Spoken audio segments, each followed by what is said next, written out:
y ¿dónde está la presentación? ¿Sí ven la pantalla? Creo que ya no. ¿Ya no ven la presentación? No. Sí se ve. Ok. Les decía que estábamos hablando del cultivo de secreciones de ojo, que realmente pues llega muy poco en el laboratorio. Después ya les iba a hablar de las secreciones de oído, que también son muy raras.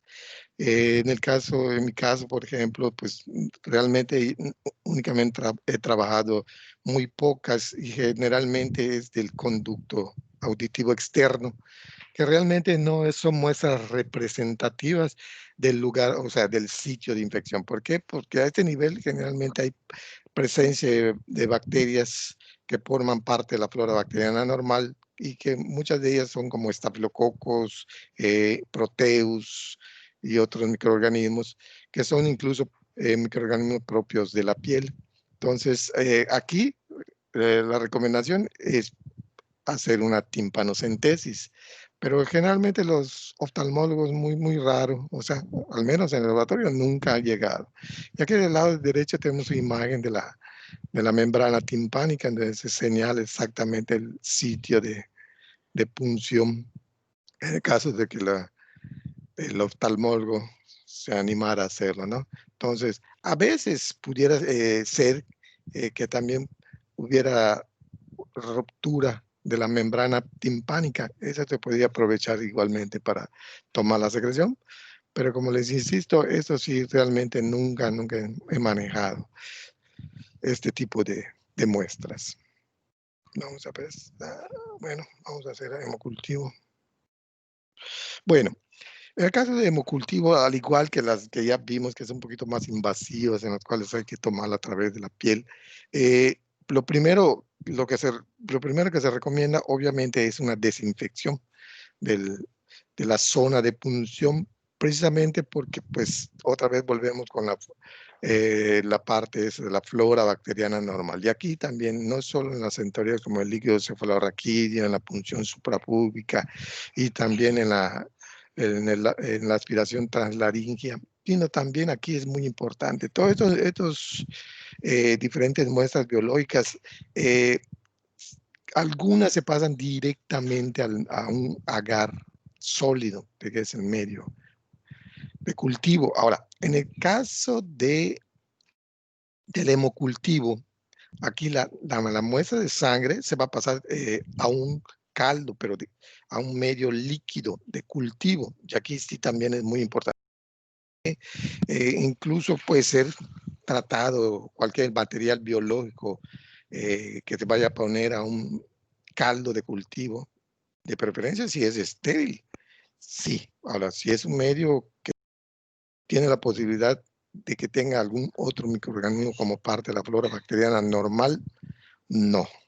Porque pues el medio le va a dar los nutrientes necesarios no solo para el patógeno, sino para las bacterias acompañantes. Por eso en el caso del hemocultivo se hace una desinfección con otras características. Generalmente en el caso de las tomas de sangre para otro tipo de análisis, como por ejemplo hemograma. Y entonces casi siempre se utilizan la desinfección de tipo de trapeados. O sea, la tierra de abajo la pasan arriba y la tierra de arriba la van pasando hacia abajo. O sea, prácticamente ya muchas de veces solo utilizan alcohol. Ahora, en el caso del hemocultivo, de preferencia se debe de manejar en forma concéntrica. Ya localizada la zona de punción, que puede ser el brazo, lugar a nivel del puño, a nivel de la ingle, qué sé yo, la yugular, pueden ser varios lugares. Entonces, se toma el Lugol, se deposita en la zona de punción y se va rotando en forma periférica, ¿no? Como si fuera un remolino del centro hacia afuera. Y de la misma forma en el caso del alcohol, sea, ahora, ya por ningún motivo se vuelve a tocar, a menos de que estés utilizando guantes estériles, ¿ok? A menos de que estés, vas a volver a tocar, porque muchas veces también tienen la mala costumbre, chispas, entonces, aquí está, aquí está. Entonces, no, ya una vez localizado la vena muy bien, entonces ya no se debe de tocar. Acá les muestro, en la imagen se ve, esta es una camisa de Vacutainer, en el cual está dosado su aguja en esta parte, que es la parte que va a la parte externa es la que va, la que sobresale, que la aguja es la parte que va al paciente. Sin embargo, por dentro también tiene una pequeña aguja en el cual se va a insertar un tubo. En este caso, pues para tomas de hemogramas, de químicas sanguíneas. Entonces, es un tubo que tiene vacío. Entonces, cuando se mete en la camisa, penetra la aguja interna y pasa la sangre. O sea, obviamente cuando ya canalizaron algo. Primero se canaliza y después se presiona el tubo para que empiece a salir la sangre. Ahora, en el caso de los hemocultivos existen frascos de cuello largo también. Se idearon para eso precisamente cuando van a ser tomados a través de una camisa de Vacutainer. Entonces, en el caso de las botellas de caldo de cultivo existen para niños y existen para adultos. Generalmente, pues en adultos se le deposita aproximadamente 10 mililitros y en el caso de pacientes pediátricos, aproximadamente 3 mililitros. ¿Ok? Entonces, vamos a ver otras imágenes acá. Aquí está. Vean, este es un frasco de hemocultivo. Este no es de cuello largo, por eso se está utilizando una jeringa. ¿Ok? Y pues también allá hay que tener mucho cuidado. Muchas veces se lleva el frasco recolector a la cabecera del paciente o si el paciente es ambulatorio, obviamente debe estar lo más cerca porque es inmediato, o sea, estás quitándole la jeringa al paciente, lo estás inoculando inmediatamente. Aquí en este frasco casi siempre esta tapa es una camisa que puede ser de metal, muchas veces de metal, y en la parte céntrica ahí tiene un tapón de hule a través de la cual vamos a penetrar. Obviamente también se debe de desinfectar utilizando Lugol y alcohol y se deposita la sangre, ¿ok? La sangre que se recolectó. Ese pequeño espacio entre el paciente e incluso en frasco del hemocultivo muchas veces puede dar a fuentes de contaminación. Recuerden que el ambiente en donde estamos no está estéril, o incluso en los hospitales. Aquí en México no sé si exista un hospital de los de primer mundo donde el ambiente ya está estéril, o sea, se filtra todo el aire para esterilizarlo, pero pues acá en México no creo.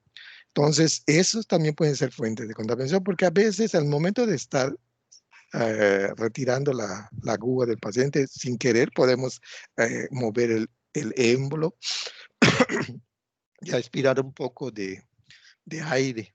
Entonces, eso también puede ser fuente de contaminación. ¿Ok? Vamos a ver otras. Y acá se me olvidó comentarles que en el caso de las jeringas, pues actualmente son de plástico, muchas.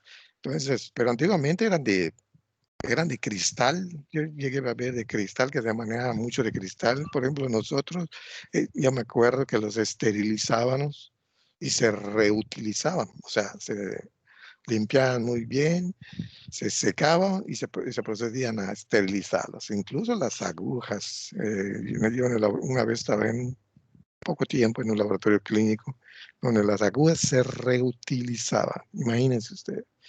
Entonces, sin embargo, a pesar pues muchas veces incluso de las carencias de los propios laboratorios, ya en aquel entonces existían este artefacto, que aquí está a color frasco, que tenemos enfrente en la imagen, es un frasco en el cual no se le ha puesto sangre, ¿ok? Y aquí en el otro sí, porque ya está oscuro, ¿ok? Este es aproximadamente es para un paciente adulto, son aproximadamente 90 mililitros, vea. Entonces, con un catéter de 2 agujas, entonces la aguja es una de las agujas es para el paciente y otra es para el frasco de hemocultivo. Vean, aquí en el centro de la tapa hay un tapón de hule. A través de este es una aguja que está tapada con una funda de plástico. Entonces, cuando la introducimos, se retrae para que no se contrae esa capucha, esa funda. Entonces, se recolecta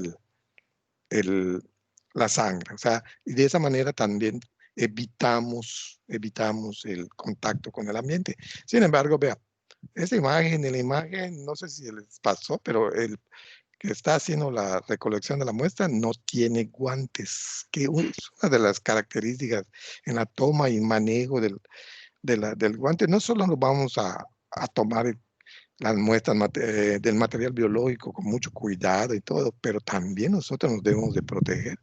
Nos debemos proteger más desde que comenzó la era del SIDA, por ahí del 1984-86, pues muchas de imágenes que salían como estas no tenían, no se utilizaba el guante. Pues este es de un manual DIFCO muy antiguo, sin embargo está a color, ¿ok? Sin embargo está a color. Vean, aquí les traigo otra imagen, todavía más antiguo. Este es de un libro que es el Kahneman, Microbiología Atlas del Kahneman, que es de diagnóstico. Vean, aquí toma, ni siquiera tiene guantes tampoco, están muy bien pintaditas sus uñas, como para la foto, pero fíjense, desde aquel entonces, ese libro ya traía este dispositivo, que es el catéter con 2 agujas. Entonces aquí podemos observar igual la mancha de desinfección. ¡Ey! Ya vino mi alumno extra, que es mi gato. Aquí está. Bien. Entonces, vean, existe el dispositivo desde aquel entonces. Y recuerden que, por ejemplo, los libros, incluso de esa época, ya tienen información más antigua que le dice del propio libro. ¿Ok? Entonces, fue un libro que me obsequió uno de los primeros directores del Hideo Noguchi, que es el doctor Zavala Velázquez. Él me obsequió este libro, pues como sabe que nosotros trabajamos en microbiología, entonces me lo obsequió. Bueno, creo que ya, no tengo aquí los frascos recolectores de hemocultivo de boca ancha. Ahora, para cumplir con los estándares que exigen para hacer un buen hemocultivo, se deben de recolectar 3 muestras al día. Imagínense, de un paciente adulto son 30 mililitros durante 3 días. O sea, estamos hablando de 90 mililitros. Esa cantidad de sangre que se le toma al paciente, pues me da un aumento en la posibilidad, o sea, un aumento mayor, obviamente, mayor de la posibilidad de que yo pueda detectar agente etiológico. Ahora, si yo tomo un solo hemocultivo, la posibilidad o la probabilidad es mucho menor. Por eso los estándares que exigen para hacer un buen hemocultivo te dice eso. 3 hemocultivos durante 3 días. ¿Okay? Entonces, para tratar de aislar la mayoría de las veces el agente etiológico. Entonces, ustedes pueden revisar la casuística donde se toman hemocultivos en los hospitales y casi siempre se toma una sola muestra y muchas de las muestras pues a veces están mal tomadas porque pues reportan microorganismos que son muchas veces propios de la piel, pseudomonas, alguna enterobacteria pudiera ser, pero algunas pueden ser de tipo hospitalario. Entonces, a veces, ¿cómo saber si es realmente la agente etiológica? Entonces, es un poquito difícil cuando solo se toma una muestra, ¿no? Por eso el aumento en el número de tomas de muestra en el caso del hemocultivo. Bien, ahora vamos a pasar, creo que es el último, muestras de tejidos y biopsias. En este caso, el Pues el paciente, ya vimos que, por ejemplo, pues no, el médico más bien es el involucrado aquí, así no, aquí no hay de otra. Y pues lo único que hay que pedir en el caso de que se vaya a solicitar o tener cuidado, o en caso de que se vaya a solicitar este tipo de procesamiento de material biológico, es que hay que decirle al que lo va a tomar, ¿no?, que por ningún motivo lo deposite en formaldehído, que es lo primero que hacen los que o los que trabajan mucho con las biopsias, por ejemplo, los patólogos. O sea, lo primero que hacen es tirarlo directamente a formaldehído. Entonces, si ese material biológico que se tomó se pensaba hacerle cultivo, ya no se puede utilizar, porque el formaldehído pues va a matar a la mayoría de las bacterias presentes allá. Entonces, yo se los digo porque también lo he observado. O sea, con nosotros en el laboratorio de microbiología, a pesar de que en el laboratorio de microbiología había una patóloga que trabajaba con nosotros. De hecho, trabajó muchos años con nosotros y que nos apoyaba, pero hacía también trabajo de patología. Y a veces yo observaba que les llevaban tejidos, incluso órganos, úteros, riñones, pedazos de riñones o algo.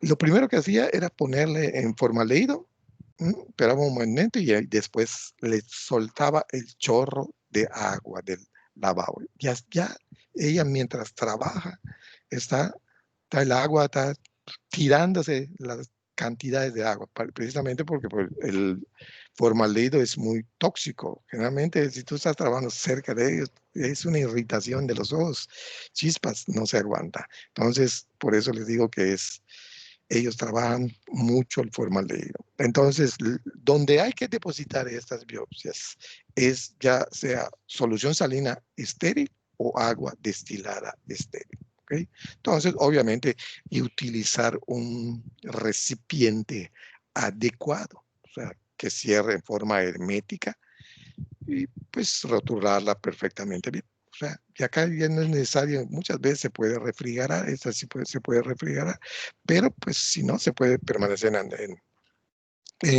¿cómo se llama? A temperatura ambiente. Igual que en el caso de, no sé si ya se los dije, el caso del líquido cefalorraquídeo, igual en el caso del hemocultivo, si no se va a llevar en forma rápida o lo más rápido que se pueda al laboratorio, pues se puede permanecer a temperatura ambiente. O sea, estos medios son obviamente también excelentes medios de cultivo. Ahora, hay muestras, estas muestras no se deben de refrigerar, hay muestras que sí se pueden refrigerar, obviamente, un tiempo, unas horas. Por ejemplo, la orina, materia fecal, algún exudado ¿cómo se llama? De faringio, pueden que sí, sí, se pueden refrigerar algunas horas, pero estos no. Otro detalle en el caso de las biopsias que actualmente sigo observando es que a veces generalmente utilizan recipientes no muy adecuados. Incluso, por ejemplo, a mí me han mandado esas botellitas de plástico que están estériles, que son de solución salina. No sé si les quitan la solución salina o ya no tienen, las cortan, depositan allá el líquido y le ponen allá la biopsia. Pero no va a sellar herméticamente, le ponen una cintita que muchas veces al voltearse, al irse de lado de ese frasco, se derrama. Y entonces aquí no hay tanto problema. Pero el problema es cuando son expectoraciones u otro tipo de material biológico donde el frasco no cierra. Otra cosa es que aquí, por ejemplo, que vemos esa agujita, que puede ser un punch, pero a mí me las manda dentro de la jeringa, incluso tiene la aguja. No creo que haya pasado ese pedazo de tejido a través de la aguja porque es angosto la luz. Entonces, allá siempre, yo casi lucho para estar buscando, primero, recipiente para que yo deposite el líquido que voy a desechar. Después quito el émbolo con mucho cuidado, porque ya ven que generalmente salpica Ya muchas veces el tejido, miren, queda pegado aquí al principio. Chispas, tengo que buscar algo estéril, obviamente, para que yo pueda sacar el tejido, porque por más que yo lo intente dar con fuerza para que salgan, no, allá permanece perfectamente bien. Entonces, casi siempre nosotros lo que hacemos es hacerle un macerado. ¿Mm? Al principio, en el macerado, yo utilizaba cristales de portaobjetos triturados y perfectamente bien esterilizados también. Arena, igual incluso la arena perfectamente bien esterilizada. Sin embargo, por ejemplo, en el caso de la harina, al momento de estarlo triturando, ven como es caliza, entonces queda blancuzco, no, y generalmente mancha a la hora de cuando depositas en medio de cultivo. Yo de preferencia, actualmente ya no estoy utilizando el cristal, pero en una época lo utilicé y da buenos resultados también. El macerado, únicamente resuspendido en 2 o 3 gotas del caldo de cultivo. Una vez que esté perfectamente ya deshecho todo el material, entonces ahora sí lo puedes pasar directamente a tus medios de cultivo. En el caso de nosotros, como es de la búsqueda de micobacterias, ¿ok? Lo trabajamos con un caldo especial para esas micobacterias, que es el Milderbook 7H9. Ya poco usamos Lowensteiniensen, pero sí los usamos muy poco. Y también hemos trabajado mucho tanto para este tipo de biopsias de piel, para la búsqueda de micobacterias atípicas, que son otro grupo de microorganismos de las micobacterias tuberculosas que estamos haciendo en el laboratorio, y de esa forma también apoyamos a los dermatólogos. Una de las primeras especies que yo recuerdo que aislé en este es una Mycobacterium marinum, ¿ok? Que fueron aisladas de 2 pacientes, un niño, el cual tenía varios furúnculos en el dedo, ¿m? Estaban enfilados, esa es otra característica del tipo de lesión, así a lo largo del dedo, varios furúnculos duros, en los cuales se le tomó una biopsia. Este buen niño tenía la costumbre de estar jugando en la pileta donde estaban sus pescaditos, sus pececitos de ornato, que su papá solía, pues creo que tenía negocio de eso. Y el otro paciente era un paciente adulto que también tenía una pecera en el cual a la hora de estar haciendo la limpieza se rompe el cristal de la pecera y se corta, y a partir de allá empiezan las lesiones. Actualmente estamos trabajando, han llegado también otro grupo de pacientes en los cuales están bajo tratamiento para adelgazar, o sea, pero ya ven que utilizan, no sé cómo la llama la técnica, esa que donde se les inocula, por ejemplo, en las caderas, esos pacientes en la cadera, un líquido para que de alguna manera quemen la grasa. Pues resultó que estos buenos pacientes fueron inoculados con ese líquido, pero ese líquido estaba contaminado con micobacterias atípicas. Y varios de ellos dieron positivo a micobacterias. No me acuerdo si era abscesos o no me acuerdo exactamente de la especie. Entonces, pues ya actualmente incluso en el laboratorio ya tenemos el cultivo y además el diagnóstico por biología molecular.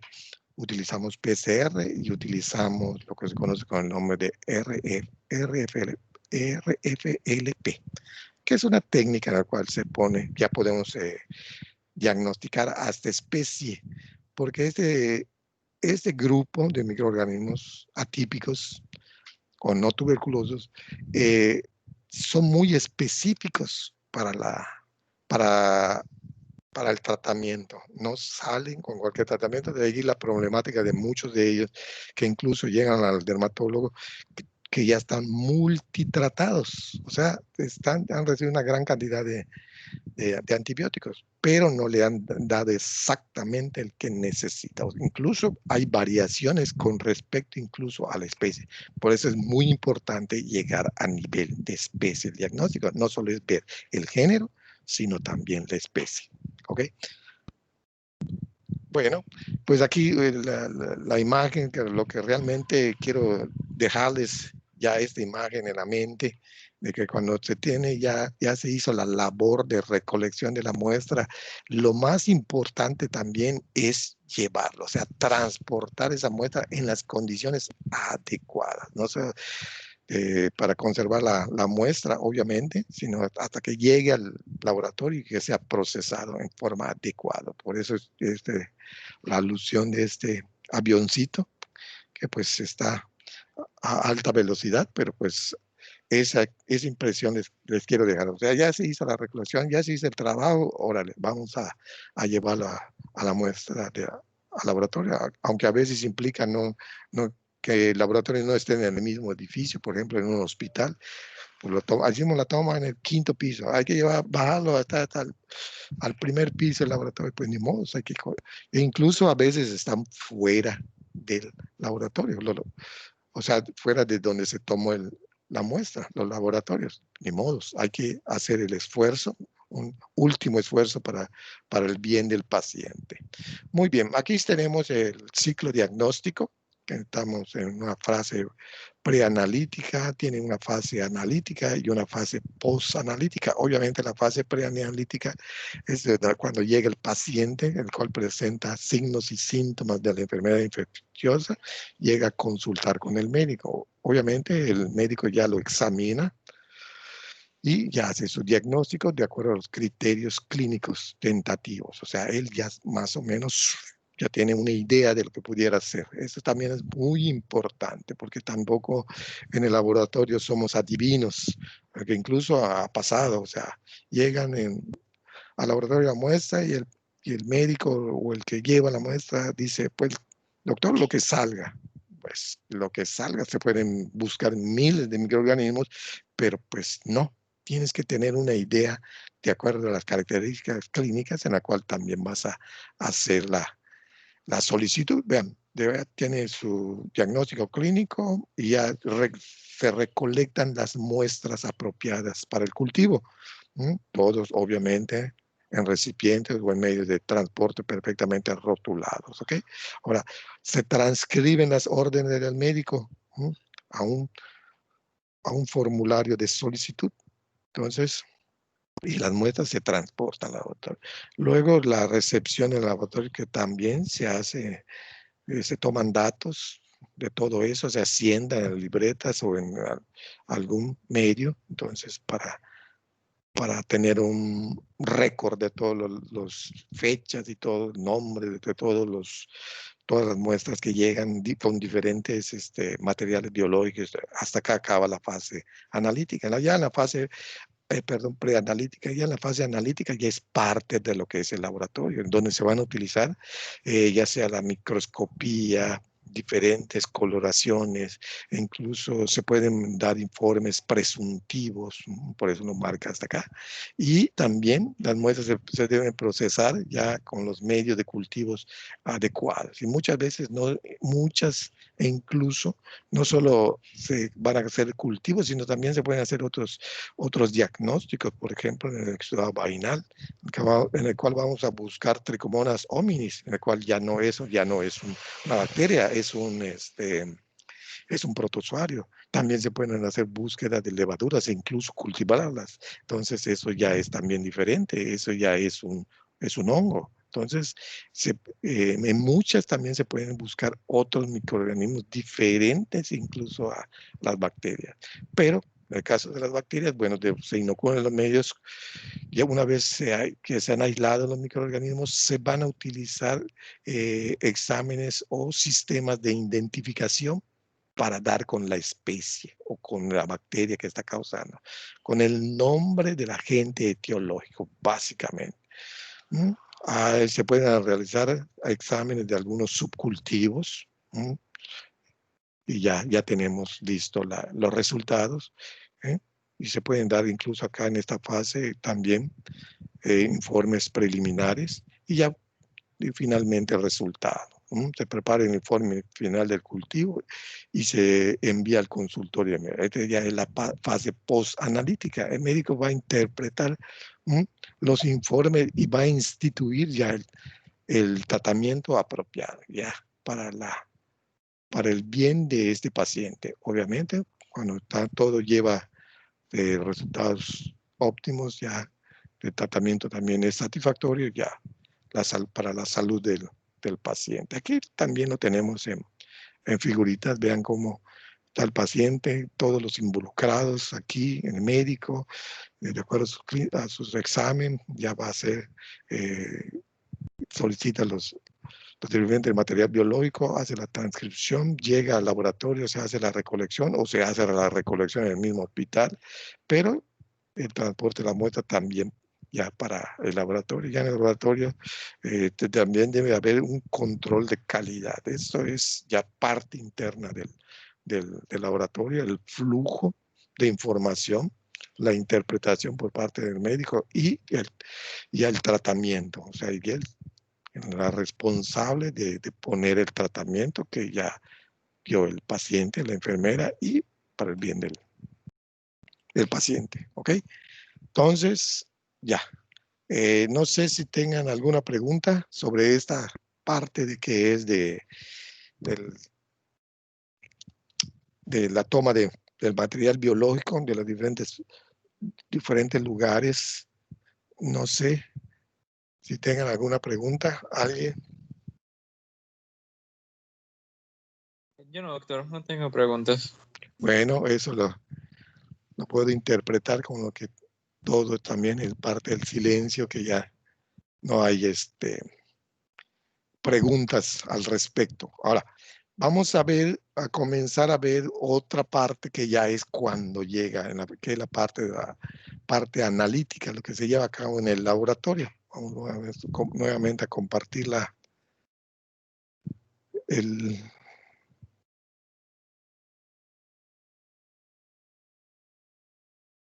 y vamos a ver aquí.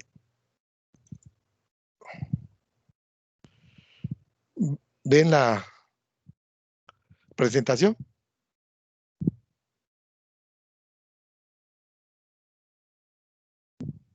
No, aún no se ve.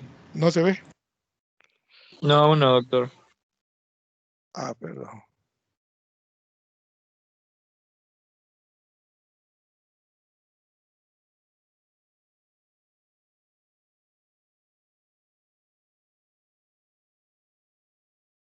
Nada.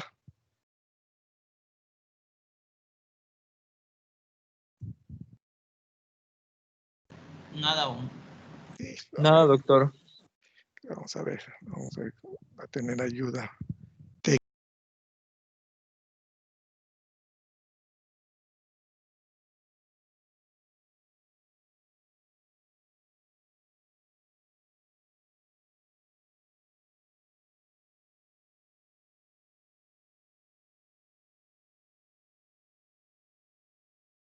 Ahora sí, ya está cargando. Ya se ve. Se ve su pantalla. Ya se ve la presentación.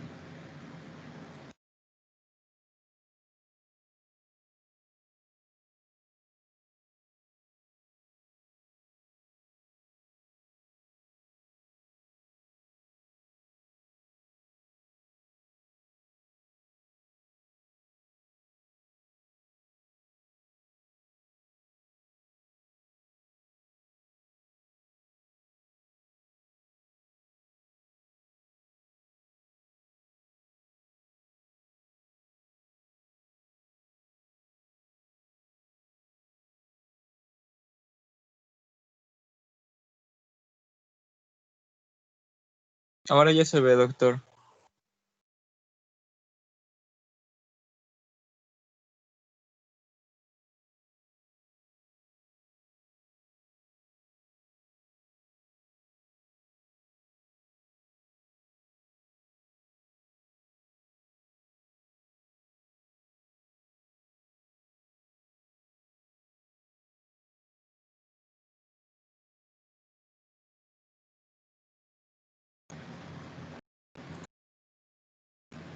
Doctor, creo que tiene desactivado su micrófono.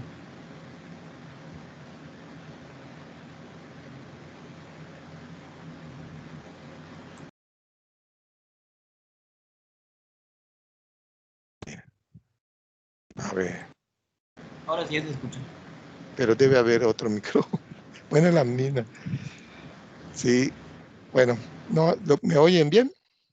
Ya se oye. Ahora, algunas pueden hacerse tinciones directas del material biológico, como también les mencionaba, el líquido cefalorraquídeo, una orina, en el caso de un urocultivo, pero en el urocultivo muchas veces no se suele de utilizar, sobre todo si es una muestra de chorro medio. Ahora, si es de punción, obviamente que sí. Ahora, algunas pueden ser tinciones simples y algunas pueden ser utilizadas tinciones diferenciales, como la tinción de Gram y la tinción de Ziehl-Neelsen. ¿Ok? Eso vamos a ver más adelantito. Ahora, posteriormente se va a seleccionar el medio de cultivo. ¿Ok? El medio de cultivo, pues también va a depender del material biológico, porque es lo que vamos a a buscar el tipo de bacteria. Recuerden, algunas, o sea, casi todas utilizan agar sangre o agar chocolate, ¿ok? Ahora, por ejemplo, en el caso de las coprocultivo, no. ¿Por qué? Porque la gran cantidad de microorganismos presentes en la materia fecal es muy diverso. Hay gran positivos, gran negativos.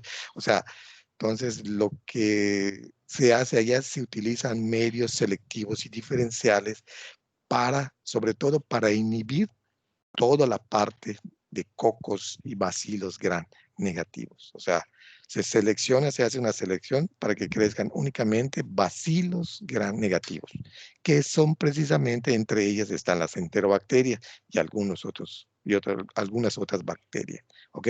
Por eso se utilizan ese tipo de medios en ese tipo de material biológico. Ahora, también las técnicas de inoculación varían de acuerdo al material biológico.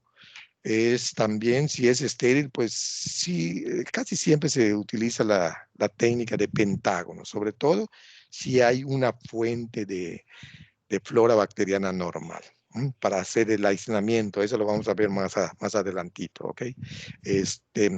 Hay una muestra biológica, especialmente la de orina, que el urocultivo es un examen cuantitativo. O sea, y allá la siembra es diferente. ¿Por qué? Porque tengo que evaluar realmente la cantidad de bacterias que se van a depositar en el medio. O sea, la cantidad de inóculo que yo pongo en el medio.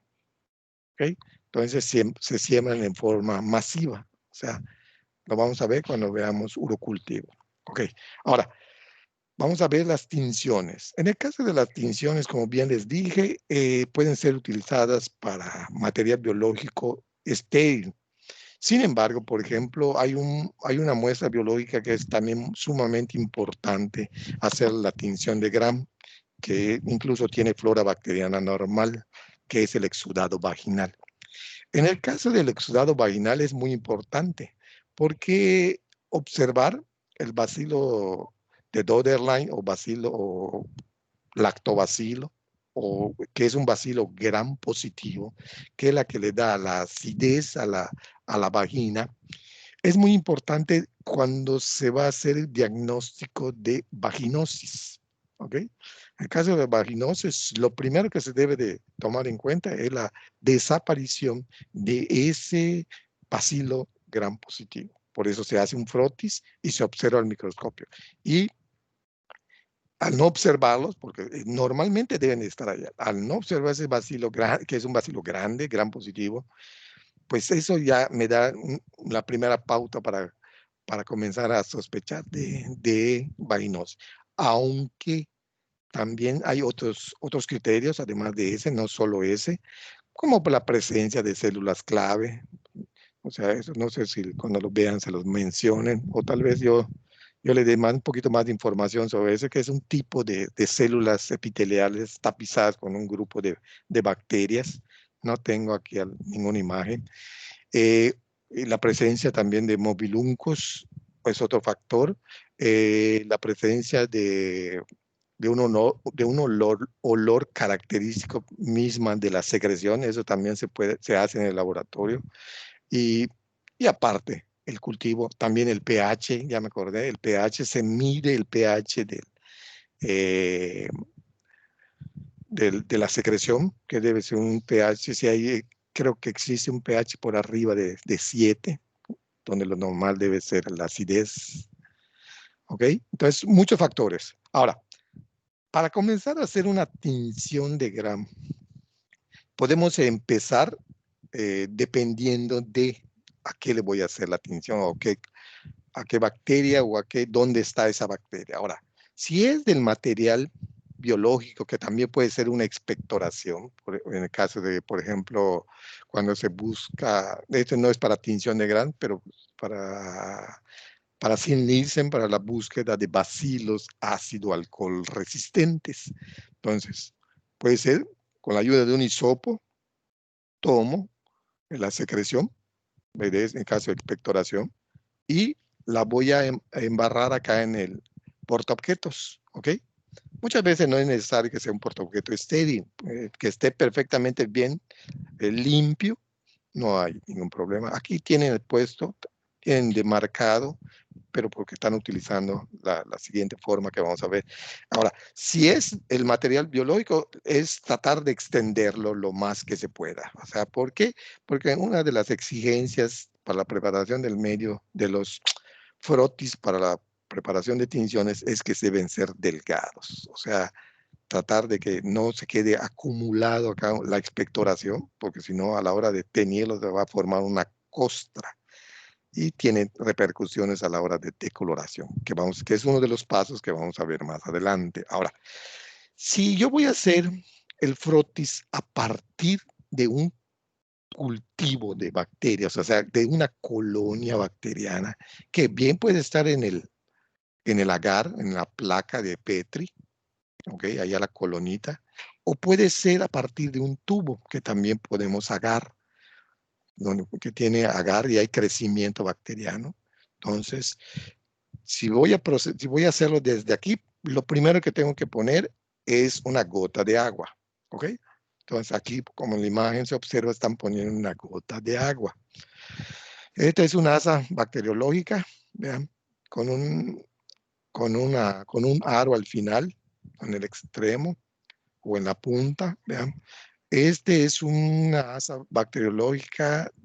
Lo que carga este aro, la cantidad de agua que carga esta asa es de 10 microlitros. ¿Okay? Existe otra que es la 10ª parte de esto, que es más pequeñito el aro, obviamente, y que carga 1 microlitro. Y aquí también es muy importante la cantidad de agua. Y acá yo casi siempre utilizo la de 1 microlitro. E incluso esa cantidad de 10 microlitros lo divido en 2 gotas diferentes, o sea, para 2 frotis diferentes, ¿ok? Imagínense, la cantidad es muy pequeña. Entonces aquí se alcanza a ver pues una gotita también, pero como les digo, yo utilizo la más pequeña. Existe una tercera asa bacteriológica que no tiene el aro, que es nosotros la conocemos como una asa bacteriológica recta. Ahora, con esa asa bacteriológica recta, vamos a esterilizarla con la flama del mechero, queda el rojo vivo.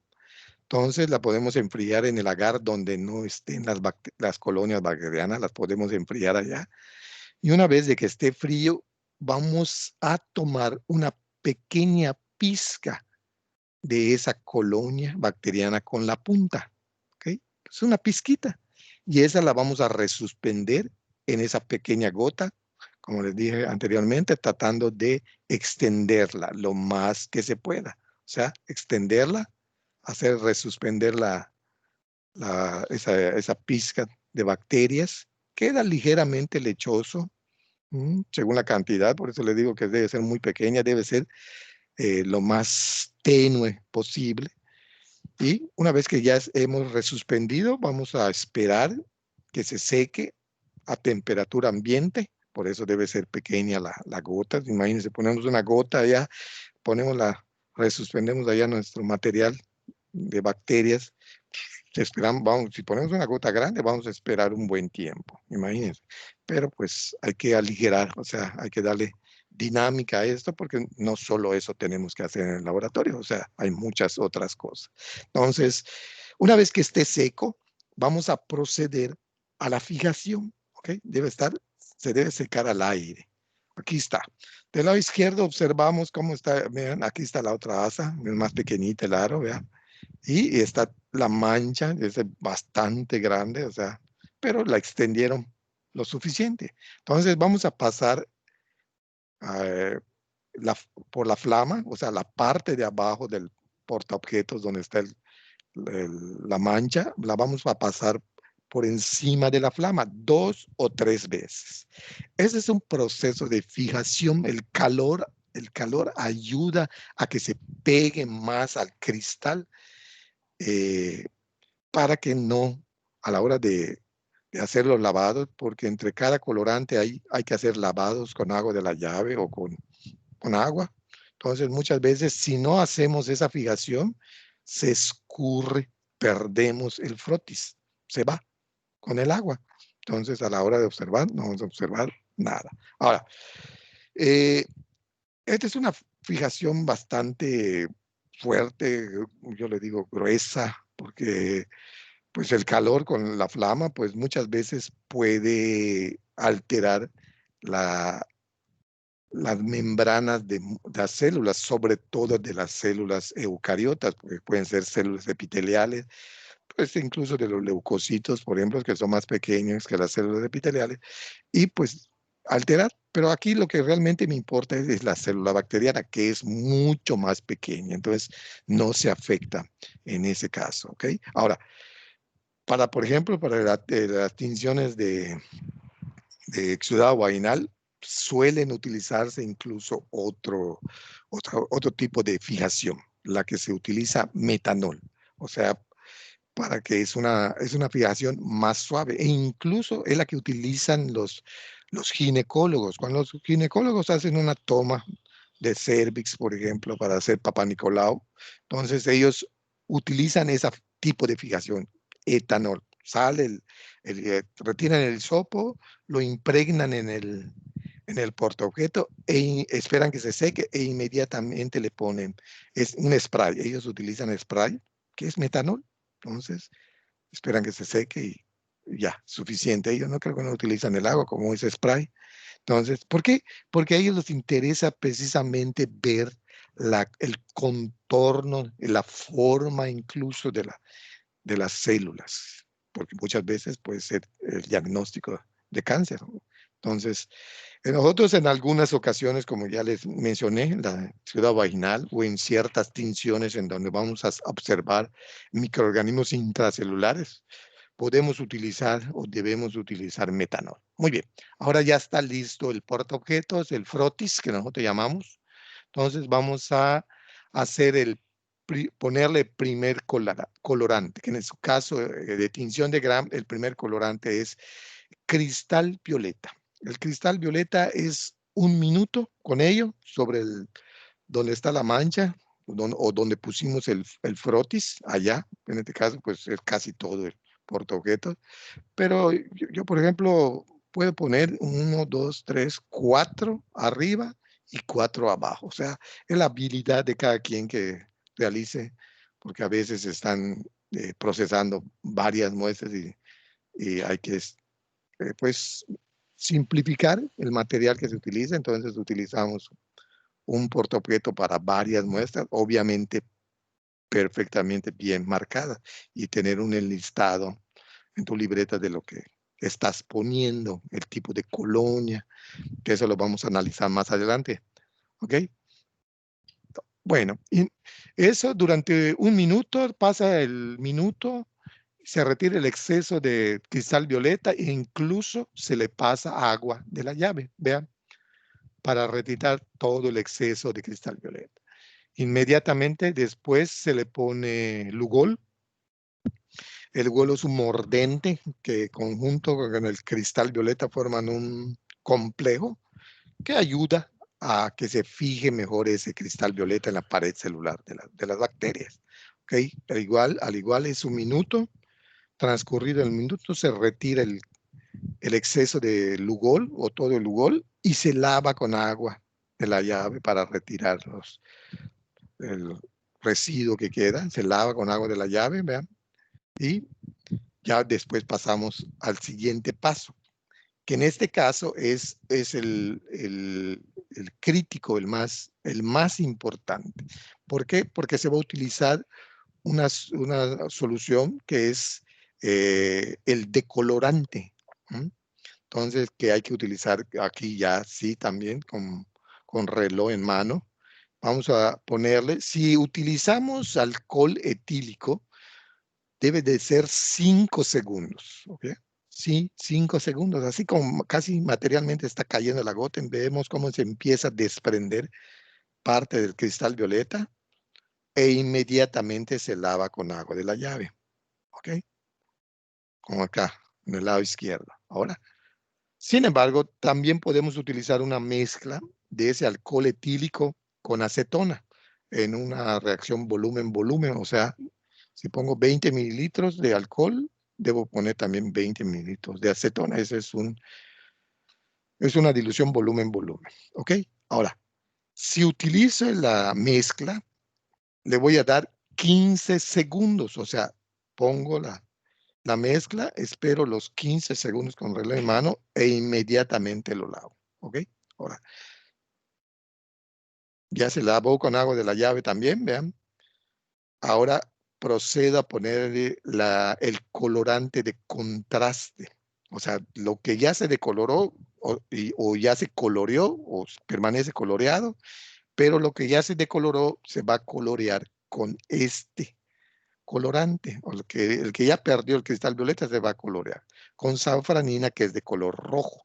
Entonces, esto también es un minuto. Transcurrido el minuto, se lava, se te retira el colorante y se lava el exceso con cristal violeta. ¿Ok? Se espera que se seque, incluso podemos utilizar papel absorbente, esas toallitas, para retirar el exceso de agua que está, por ejemplo, por debajo de donde está el frotis. Lo aporremos o lo dejamos así en forma vertical para que vaya escurriéndose el exceso de agua. Entonces, una vez que ya está seco, ya procedemos a utilizar el microscopio. Bueno, no sé si todos o algunos nada más han tenido la oportunidad de utilizar o agarrar un microscopio. El microscopio pues, realmente es un microscopio de luz. También hay que tener cierta habilidad y conocer también las diferentes partes. No sé si ustedes conozcan las diferentes partes, pero pues en el caso de la observación de bacterias hay que utilizar el objetivo de 100 por, que es uno de los que se encuentran en el revólver. En el microscopio, en la parte donde está el revólver, se encuentran 4 objetivos. Algunos pueden tener 5 incluso. Bueno, el primero es una lupa, es 4 por. El segundo es 10 por, que es el seco débil. Inmediatamente después está el seco fuerte, que es 40 por. Y tiene uno también que es el 100 por después. Algunos pueden tener otro, que por ejemplo puede ser que para campo oscuro, que puede ser incluso de 100 por, incluso yo tenía un 100 por, pero que tenía una característica de más, que era diferente al otro que tenía de 100 por, tenía un iris. Esos iris son pequeñas aberturas que pueden maniobrar, o sea, puedes abrir o cerrar. Tiene su forma de abrirlo y cerrarlo. Ahora, el microscopio debe estar perfectamente limpio, o sea, siempre antes de usarlo hay que hacer una pequeña limpieza, aunque muchas veces dice, no, está limpio. No, siempre hay polvo en el ambiente y los oculares, si no está tapado sobre todo, hay que hacer esa limpieza de los oculares, de los objetivos, de los diferentes objetivos que se van a utilizar, incluso del lente donde está el condensador, que es el encargado de concentrar, o sea, de condensar hacia el centro de la muestra, donde va a pasar la fuente luminosa. O sea, en la fuente luminosa casi siempre está en la base del microscopio. ¿Okay? Algunos pueden tener iris allá, por ejemplo, que se pueden cerrar y abrir. Incluso algunos pueden estar en el condensador también. Y también los oculares se pueden abrir y cerrar, se pueden ajustar a sus dioptrías de la persona, o sea, se pueden calibrar. Entonces, porque muchos suelen utilizar los anteojos para observar a través de los oculares, ¿no? Si tiene ese dispositivo también. Ahora, ya está seco mi portaobjeto con mi muestra de frotis ya tenidos. Lo voy a poner en la platina, es esa parte plana que tiene en el centro una abertura y tiene unas pinzas. Allá voy a sentarlas y las sujeto con las pinzas.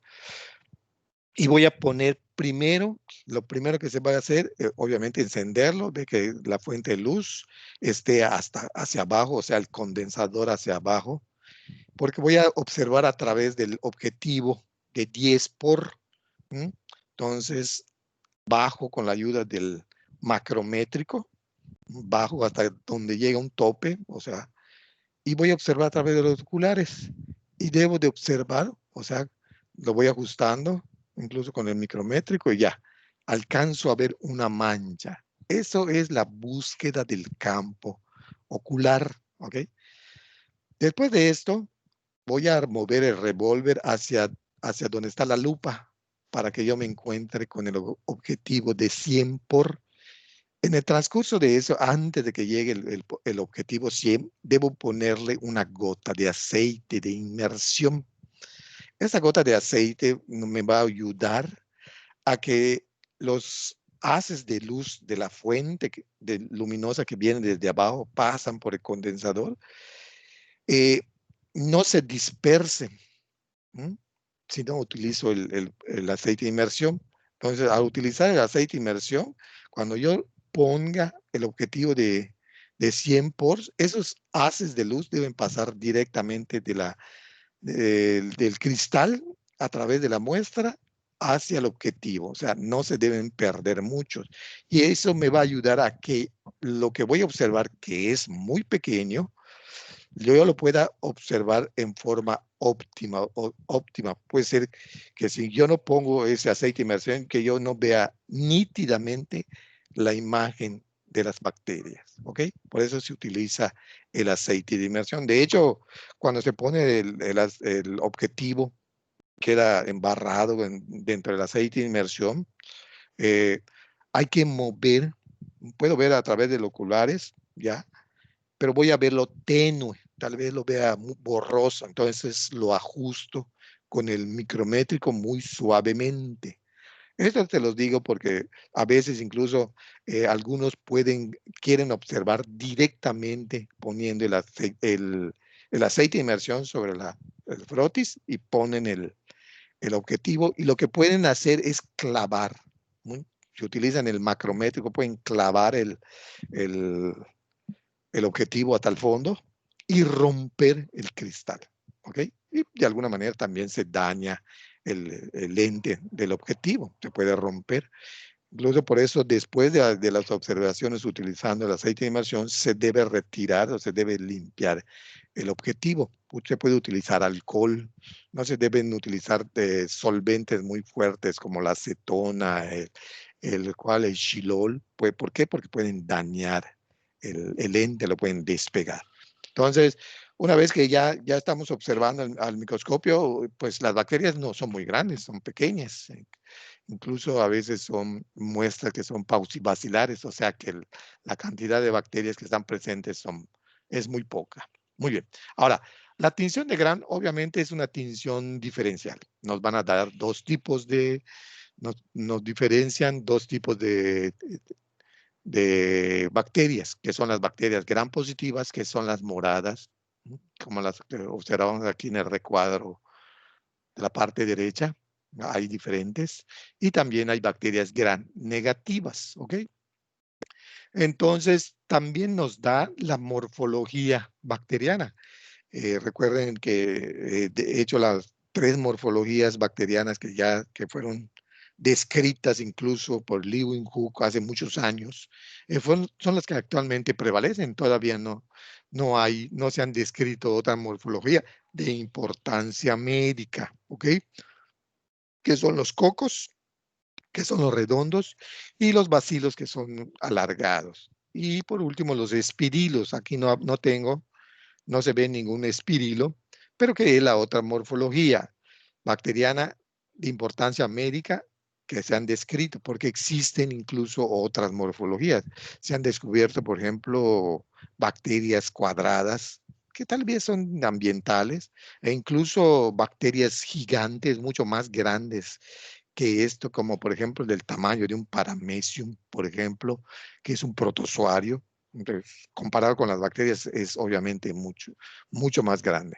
Entonces, incluso el tamaño de las bacterias puede ser bastante, algunas grandes, como la que observamos acá, que puede ser incluso un lactobacillus, como el que les mencionaba.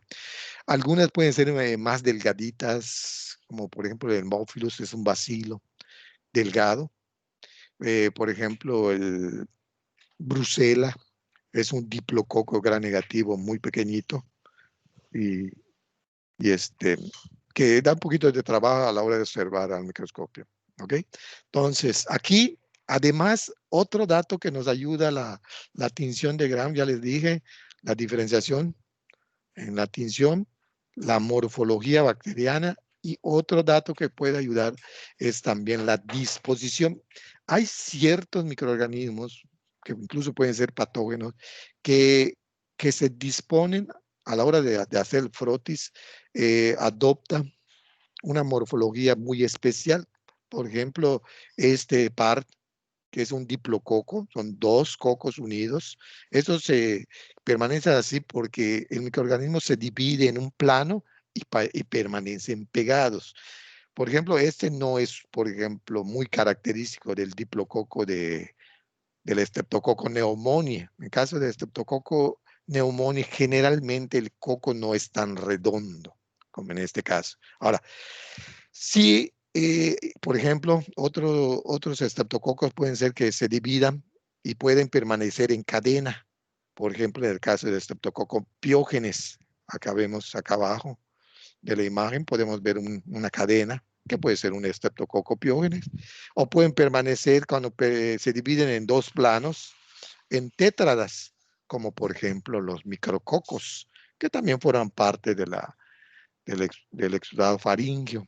Los micrococos se pueden encontrar en varias zonas incluso, que son las tétradas. Algunos incluso pueden formar hasta 8, ya se conoce con el nombre de sarcinas. De hecho, existe la bacteria sarcina, su nombre también es que son así como un cubito, pues son de 4 arriba y 4 abajo, son 8 cocos pegados, ¿ok? Ahora, y el característico del estafilococo, que se divide en 3 planos diferentes, por eso permanecen en forma de racimo de uvas, que es muy característico de los estafilococos. ¿Okay?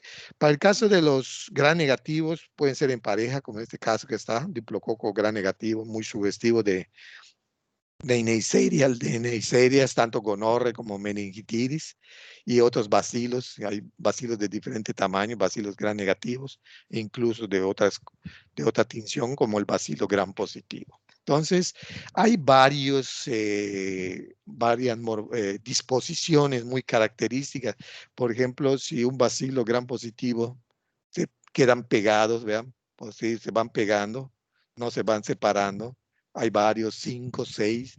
Ese se conoce como el término de, ay, ya se me fue de empalizada, que significa cerca, como una cerca, ¿ok?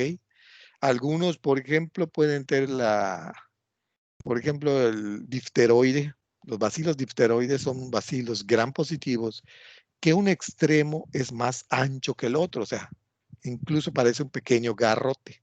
Entonces, esa tinción de Corynebacterium, especialmente, por ejemplo, en el caso del Corynebacterium diphtheriae, cuando pone en un cultivo de un medio especial, por ejemplo, Dorset o Pai, cuando se le hace la tinción, incluso se le hace una tinción simple, se puede hacer una tinción simple utilizando azul de algodón. Este bacilo gram positivo adopta una característica que es como en letras chinas. Yo tuve la oportunidad de observar esto porque trabajé con una cepa de Corynebacterium diphtheria hace muchos años, e incluso se aisló en el laboratorio de nosotros, de un paciente del Hospital Aurán que estaba, bueno, ese diagnóstico se hizo post-mortem, porque ya había fallecido el niño. Sin embargo, se dieron otros casos de esa misma familia, fueron varios, pero esa niña ya había fallecido, de la cual le hicimos cultivo. Incluso probamos su toxicidad, o sea, si la cepa era toxigénica, tanto en modelos animales, en aquel entonces pues no contábamos. Si disponíamos de conejos, hicimos pruebas en conejo completo, en conejo vivo, o sea, modelo animal. En la espalda probamos la toxicidad, también la probamos a nivel in vitro, por una técnica que se conoce con el nombre de ELEC, así como lo oye, y al final K, ELEC. Lo pueden buscar ustedes en internet, esa técnica, que también es una modificación de la técnica de Otterloni, en el cual se utiliza un antígeno y un anticuerpo. ¿Ok? Esas son técnicas inmunológicas. Bien, también existen otra disposición que también he tenido la oportunidad de observar, es la de Haemophilus ducreyi. Haemophilus ducreyi es un cocobacilo gram negativo, que es la que causa el chancro blando. Y esa, cuando se observa en el microscopio, se observa como pequeños grupos que le tienen dado el nombre de cardumen.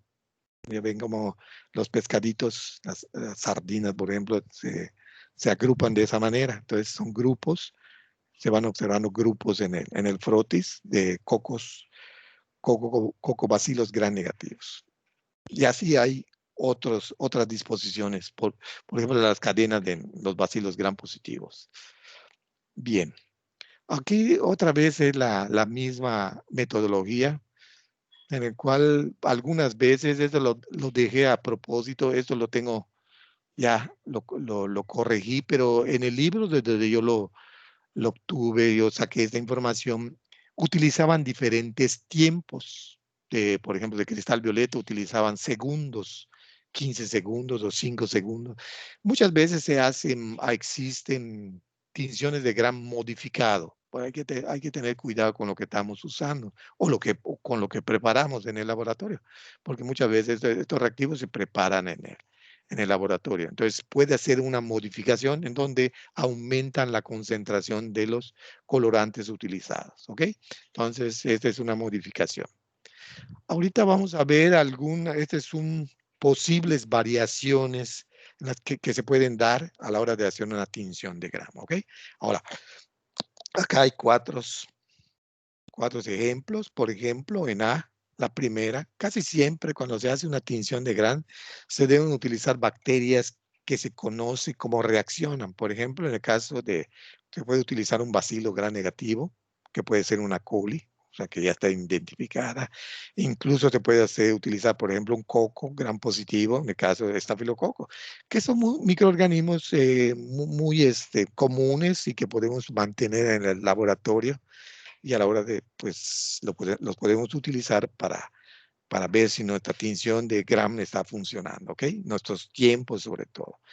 Acá, por ejemplo, le faltó decoloración. ¿Por qué? Porque el bacilo debe ser gram negativo y está todavía morado. Pasamos ahora al D. Vean, aquí se pasó el tiempo de decoloración porque el coco gram positivo está rojo. O sea, estoy dando demasiado tiempo en la decoloración. Ahora, B y C para mí están perfectos. Vean cómo se observan. Lo que a mí me interesa son las bacterias, son cocos gram positivo en los dos y bacilos gram negativo en los dos, ¿ok? Sin embargo, por ejemplo, el libro dice obviamente que el mejor es CD. ¿Por qué? Porque ven perfectamente bien el núcleo de esta célula, de un polimorfo nuclear.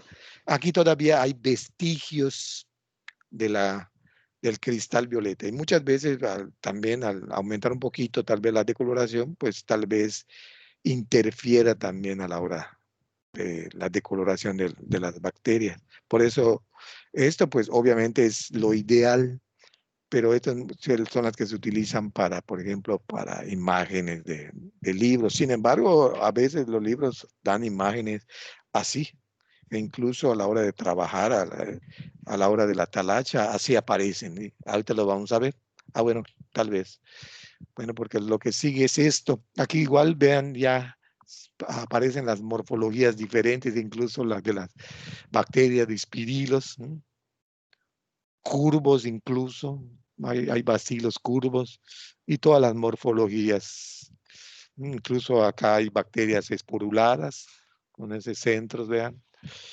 Bacilos aquí muy cortitos, como en el caso que asemeja a un coco, pero no, no están clasificados como cocos.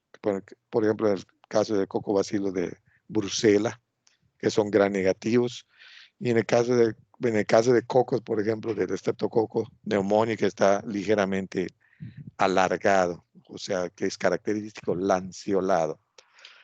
Bueno, ahora estamos viendo la tinción ahora de áreas con flora normal.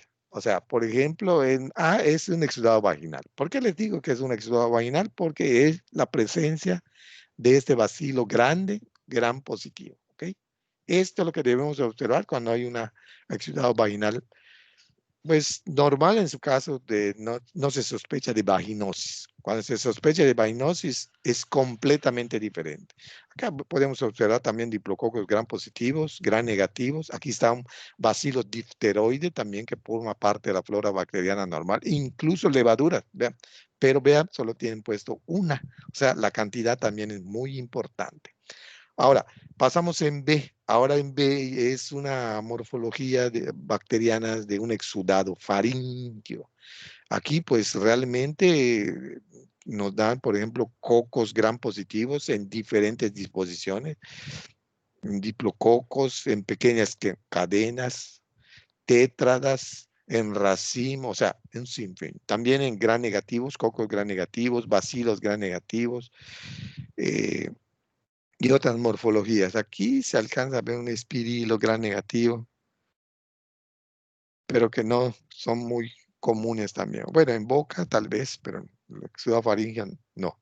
Ahora, esto es, en C, es de materia fecal, y aquí ya también, la gran cantidad de microorganismos que se observan. Vean acá sí, un espirilo ya curvo, bacilos, largos, gram negativo, y hay otras morfologías.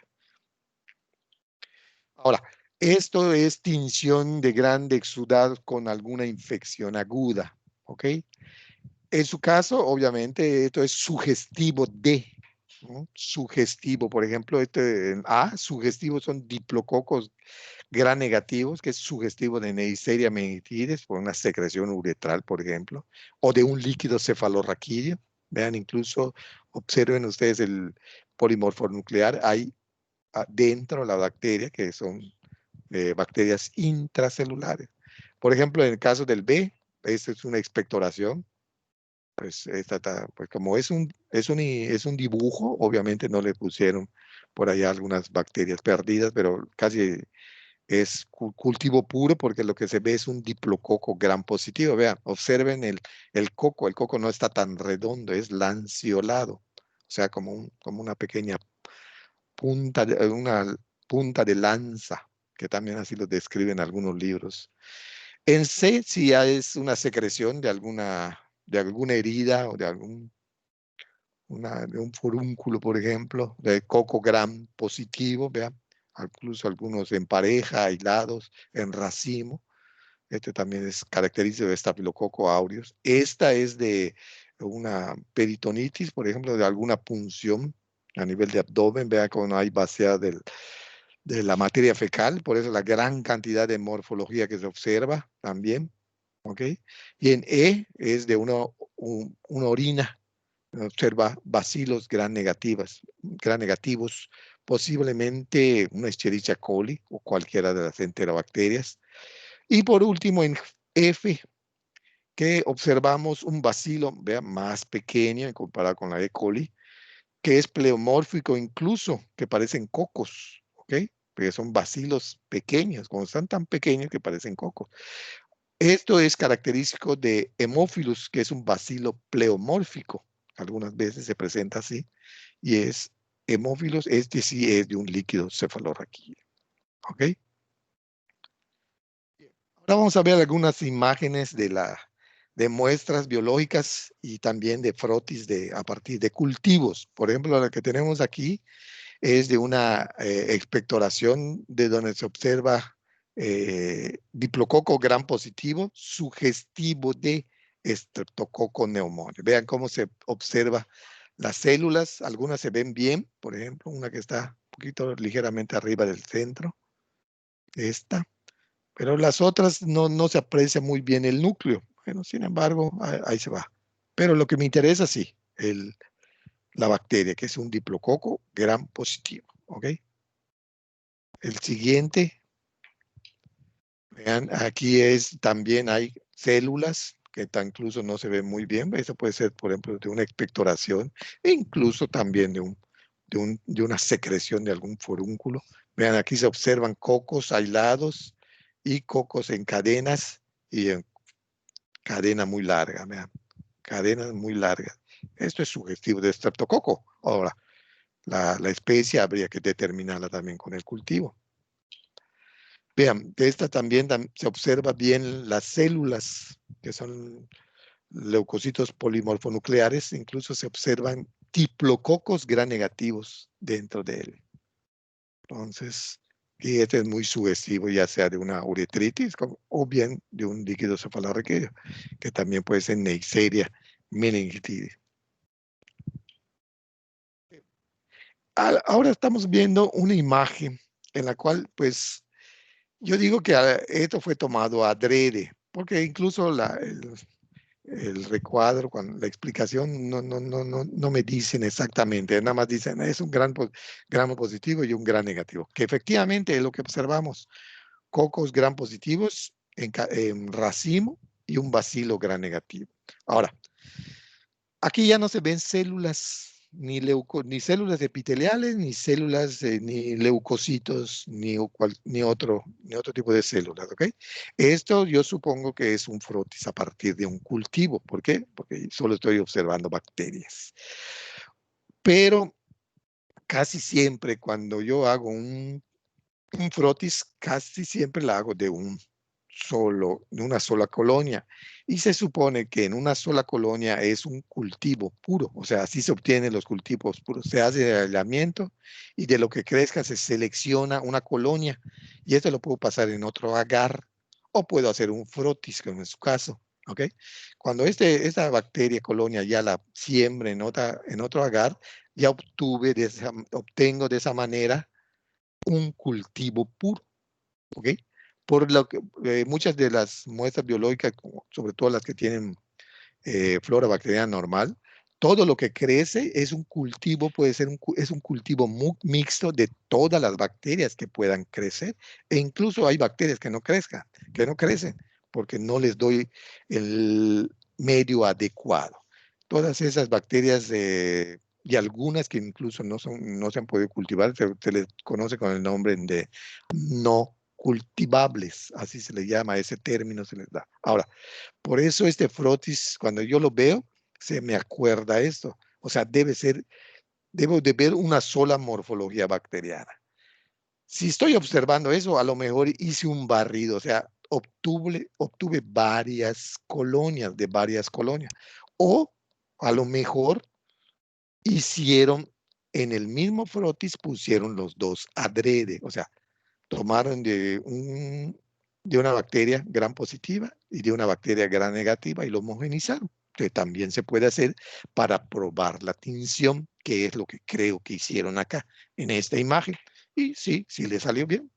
Gram negativo el bacilo y gram positivo el coco. ¿Ok?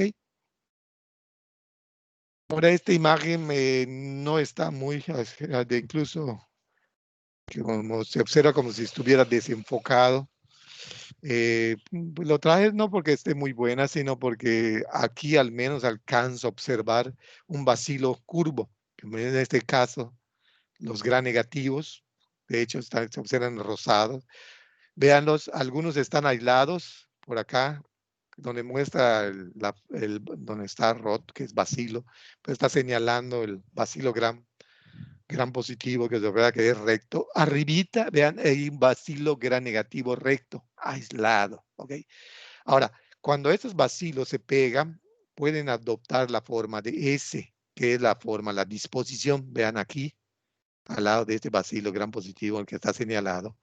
Y un poquito abajo, aquí donde están señalado el coco, un poquito más abajo, hay dos bacilos curvos pegados que muestran o aparentan unas alas de gaviotita o de cualquier ave, vean. Cuando agarran esa disposición, pues es muy característico en estos bacilos curvos. Eso es Vibrium cólera. Oh, bueno, pues es Vibrium, no específicamente la especie, puede ser cualquier Vibrium. Incluso en Campylobacter es un bacilo curvo. Yo he observado Vibrium y he observado Campylobacter, sus morfologías, ¿ok? Por eso tengo esta imagen. Lo que pasa es que en el caso de Campylobacter es un poquito difícil, es un bacilo más delgado. Da mucho trabajo, hay que tener paciencia para hacer la búsqueda de estos microorganismos. Igual parece que lo hicieron adrede porque no observo células acá, ¿ok? Sin embargo, hay varias morfologías. Puede ser que sí sea de materia fecal. Recuerden que cuando hay diarrea, pues hay una gran cantidad de microorganismos y también pueden haber otros en el caso de materia fecal. Vean, aquí hay otra imagen y se las traigo porque es el de Corynebacterium. Vean, aquí casi al centro, un poquito hacia la derecha, se observa un bacilo aislado, solo, vean. Ese es característico de un bacilo difteroide, vean, una parte ensanchada y otra parte más angosta. Hay algunos que sí tienen esa característica, pero este en especial, casi en el centro, a la derecha, que se observa uno. También se puede observar las características de empalizada en algunos. Vean, aquí se observan 3 a la izquierda, del centro a la izquierda, 3 bacilos. Pueden ser más, 5, 6. Esa es la característica en empalizada, que también puede dar esta bacteria. Vean, y aquí en el centro, arribita, con una K, mirando hacia arriba, vean, es una K. Esta no adopta, no se ven otras letras chinas, pero tal vez no se observó no se cultivó en el medio especial. En el medio especial es así, se observan esas letras, ¿ok? Como letras chinas. Bueno, aquí después ya tenemos algunos ya de puro frotis y de algunos bacilos, bacilo gran negativo en los dos. Si comparamos, se observan bacilos de diferente grosor, un poquito más delgados, es un poquito más gruesas. Por ejemplo, tal vez la moraxela, que es un organismo como tirando a un cocobacilo, pero pues vean, algunos pueden estar un poquito más alargados y da la sensación de que son bacilos gram positivos. Este es un bacilo, es el Bacillus anthracis en sangre, por eso la gran cantidad de polimorfonucleares que se observan en esta imagen. Es un bacilo muy grande que incluso se encuentra en cadena. Este es uno de los primeros microorganismos que trabajaron los microbiólogos como Pasteur, Koch, por el tamaño del bacilo, el Bacillus anthracis. Recuerden que ellos al principio no tenían los medios de los agares, los materiales, los agares, los medios sólidos. Ellos casi siempre trabajaban con medios líquidos, los caldos. Entonces, había la dificultad. obviamente poco a poco fueron haciendo esos medios que también forman parte de la historia de la microbiología. No sé si alguien ha tenido la oportunidad de leer Los cazadores de bacterias, que es un libro muy interesante también, pues nos da mucha información de cómo comenzó el área de la microbiología. Nos describen todos los experimentos que realizaron los primeros investigadores, y pues sí, siempre hay que tener también fresco algunos conceptos, porque pues se señalan algunos conceptos, porque si no hemos llevado microbiología, pues muchas veces no los entendemos. Y es muy fácil también de entender, porque está descrito de manera coloquial, o sea, no muy científico. Bien, aquí hay otra imagen donde también mezcla los dos tipos de bacterias precisamente para llevar a cabo la tinción de Gram y ver si funciona. Y sí, realmente bacilo Gram negativo y también coco Gram positivo. Aquí otra vez bacilo Gram negativo también. Y aquí un bacilo Gram positivo, que algunos pueden tener un cierto espacio, por ejemplo acá a la derecha, poquito, perdón, a la izquierda, casi pegado al margen. Acá se observa una zona rosada. Este es un bacilo esporulado, de hecho es Bacillus, así se llama, Bacillus. Hay varias especies, Serius, Bacillus Serius, ya se me fueron varios. Bueno, en fin, pero casi todos ellos son formadores de esporas. Ya saben que conforme va desapareciendo los nutrientes o se va envejeciendo el cultivo, estos ya van formando esporas. De hecho, existen tinciones para colorear las esporas que reciben, ¿no? Según la fuente que se utilice, es tinción de verde de malaquita, así se llama. Es una de las más utilizadas. Esas no las vamos a ver acá. Bien, ahora vamos antes de pasar a esto, ¿sí? Ya se me acordó. Antes de pasar a esto, realmente la tinción de Gram no tiene una explicación muy certera en lo que se basa, o sea, certera o que exista algún componente de la pared celular que reaccione directamente con los colorantes utilizados. Esto más bien es de tipo constitutivo, o sea, cómo está constituida la pared celular, qué es lo que tiene, así en forma muy gruesa. Pues si nosotros ya escuchamos la explicación de cómo está la pared celular de las bacterias, nosotros podemos ver que sabemos que la pared celular de muchas de las gram positivas, que son las que reciben el cristal violeta y se quedan con ello, esta tiene la característica de que el peptidoglicano, o sea, forma la mayor parte de la pared celular, o sea, tiene una pared celular de peptidoglicano muy gruesa, ¿ok? Casi todo es la pared celular, el peptidoglicano. Ahora, además de otra parte constitutiva muy interesante de esas es que tienen poco ácidos grasos, ¿ok?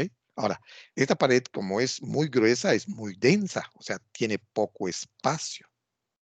Tiene poco espacio, de tal forma que cuando ponemos ponemos el primer colorante, todas las bacterias presentes se van a teñir de color morado, ¿ok? Las gram positivas, por supuesto, ya estás. Le ponemos el lugor y se va a retener más, forma un complejo que incluso va a hacer dificultar la salida de ese cristal violeta, ¿ok?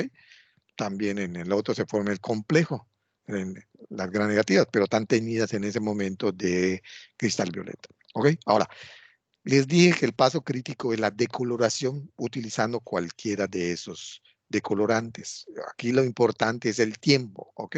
Ahora, las otras bacterias, generalmente las gram negativas, su pared celular es mucho más delgado con respecto a las gram positivas, de tal forma que solo tienen tal vez una capa de péptidoglicano, y por lo tanto no es muy denso, o sea, tiene agujeros también, pero también es rica en ácidos grasos, ¿ok?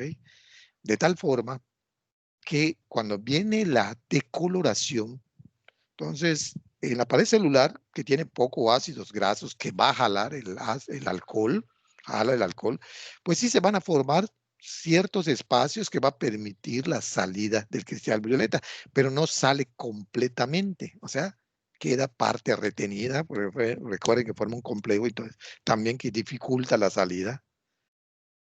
Entonces van a quedar de color morado, se van a teñir, van a permanecer de color morado. Ahora, las gram negativas, como son muy delgadas, cuando yo le pongo el colorante, también va a jalar el ácido graso, que es mucho mayor en las gram negativas, y eso va a hacer que se formen agujeros más grandes e incluso que va a permitir la salida de todo el cristal violeta, incluso del que ya se formó el complejo.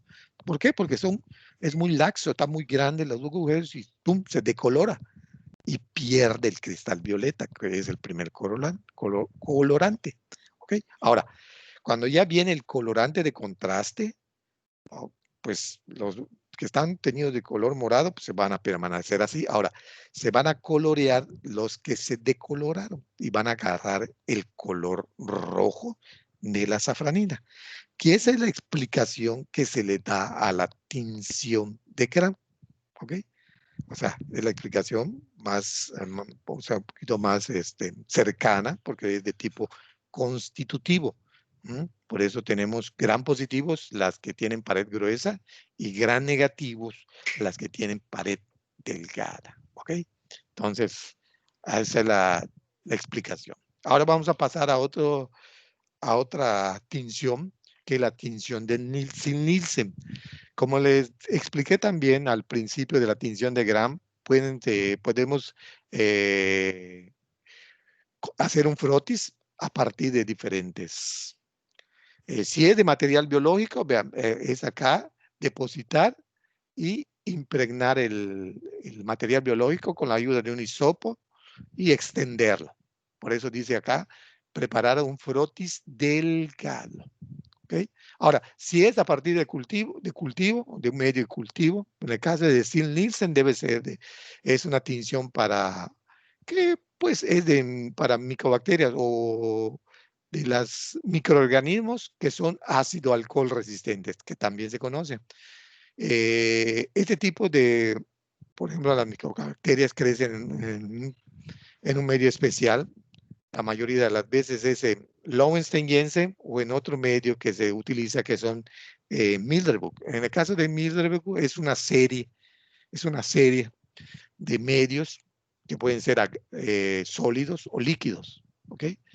Entonces, pues a partir de allá se toma una asada o un pequeño inóculo y si es a partir de un sólido hay que ponerle esa pequeña gota, ¿de acuerdo? Entonces ya depositar el inóculo o el pequeño inóculo y extenderlo. Y por eso dice extenderlo y esperar que se seque al aire, o sea, a temperatura ambiente, y después proceder a la fijación. O sea, que la preparación de frotis es igual a la de tinción de Gram, ¿ok? Entonces ya terminado el frotis, ahora procedemos a hacer agregarle el primer colorante. En este caso, aquí dice, muchos utilizan la metodología, puede que utilicen poner un papel filtro cortado a la medida del portaobjetos, un papel filtro. Yo no lo hago, la verdad no lo hago, pongo directamente la fucsina, que es el primer colorante, ¿ok? Allá, directamente a la fucsina. Inmediatamente, este palito que está allá, palillo, con un pequeño, parece un pequeño cerillo, lo que me está indicando es que hay que aplicarle calor por debajo por eso está por debajo de la imagen de donde está el frotis, vean, debajo del portaobjeto, se le aplica calor.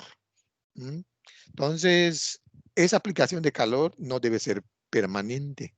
O sea, se le aplica hasta el momento en que nosotros veamos que se despide un pequeño humo, que es vapor, humo blanco, En ese momento retiro la fuente de calor, espero un momento que se vaya enfriando y después lo vuelvo a aplicar y así varias veces, ¿ok?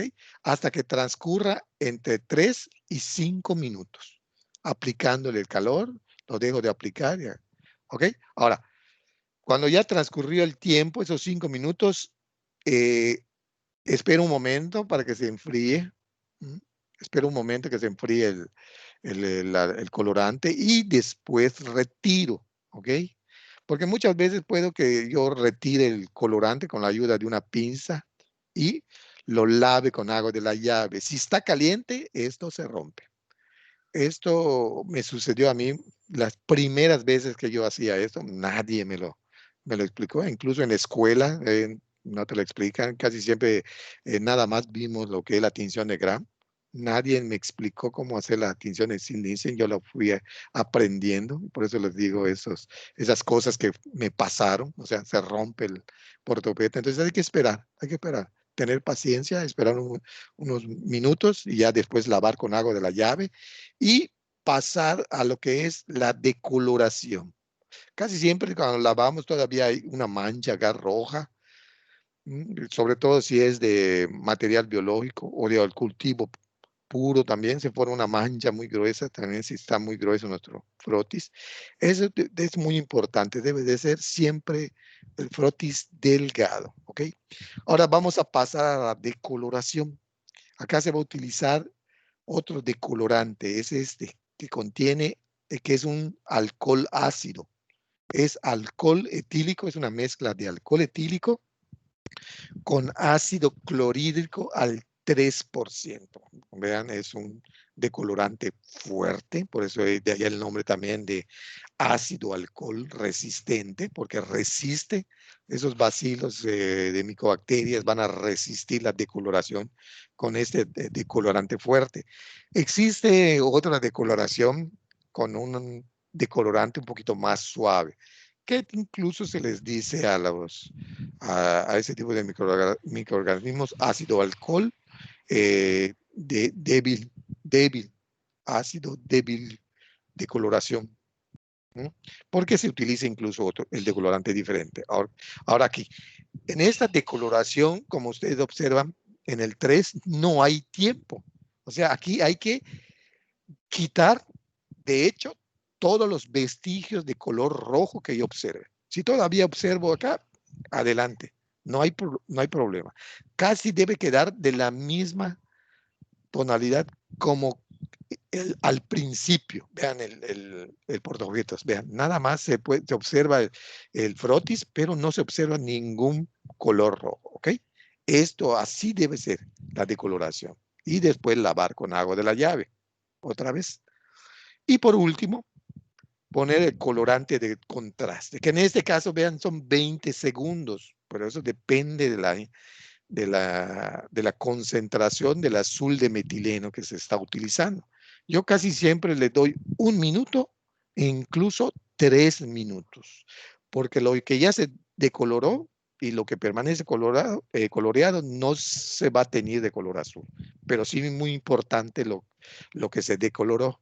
Mientras más tiempo yo le dé, más intensidad de azul va a tener y eso me va a dar la oportunidad de poder observar el microorganismo ácido alcohol resistente, que en este caso son micobacterias que son bacilos delgados de color rojo, ¿ok?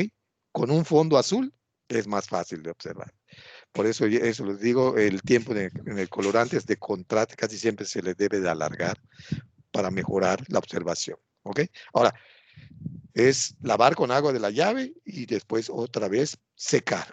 De la misma forma como secamos en el caso del cristal, de la tinción de Gram, y ya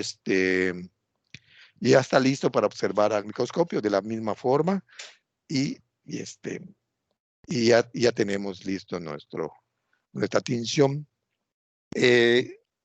Aquí, bueno, hacemos una comparación de las diferentes tinciones que ya observamos, las dos.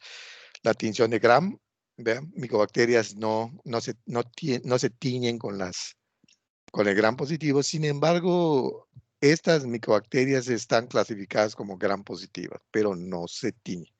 Ahora, no sé, otra pregunta, una pregunta era que no sé si ya les describieron a ustedes este tipo de tinción, la tinción de Zell-Nielsen, o vieron la pared celular en forma específica de las micobacterias, que es completamente diferente a las normales como E. coli y Staphylococcus aureus que observamos acá. Vean, tinción de gran negativas, de color rojo y gran positivas. Hay otras incluso, nocardias y actinomyces, que no se tiñen bien con la tinción de gran.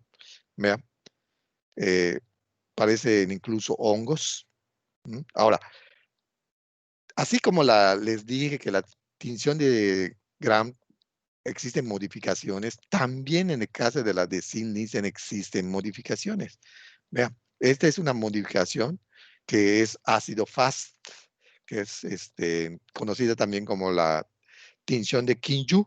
Hey, ¿qué pasó? Están peleando mis alumnos agregados. Esto también es una tinción fría. Aquí ya no se utiliza el calor, la fuente de calor. ¿Ok? Vean cómo observen cómo todo lo que se decolora, como las E. coli, la staph y las células, se van a teñir de color azul. Y todas las que resisten esa decoloración, que incluso pueden ser microorganismos diferentes a las micobacterias, van a permanecer de color rojo. ¿Ok? Por ejemplo, en el caso de nocardia, se puede teñir perfectamente con Zell-Nielsen.